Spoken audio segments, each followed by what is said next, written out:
So let's talk ABA. So what does ABA stand for? So ABA stands for the Affiliated Business Arrangement. Now, it's a disclosure statement. Now, if you're new to EXP, you've probably never seen this form ever. And that's possible. And the reason why we have it here is because, number one, under the Consumer Financial Protection Bureau and RESPA, if we have business partnerships with other partners that we may be benefiting from financially, we have to disclose that, okay? So because of that, and we're a publicly traded company, we must do this disclosure. So it's required on every transaction that if anyone that's doing business with EXP has to understand that we have partnerships with other companies and that we may be benefiting financially from these partnerships, or we may even own a percentage of those companies. So by law, we have to do that. So it's very important that you use the most updated form because our partnerships change from time to time.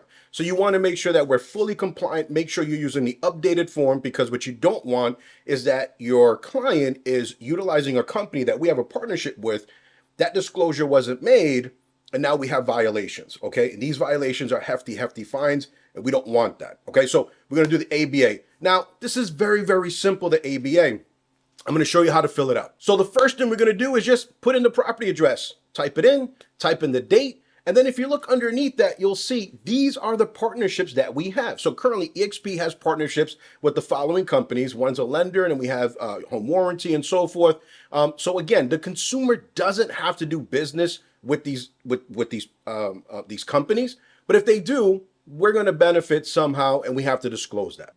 All right, so the second page here, very simple. The consumer is going to sign, print, and date the document, okay? So make sure you're always using an updated ABA because, again, our partners change. And hopefully this video kind of sheds some light to what the ABA is and why is it required and why we're always asking for the ABA, all right?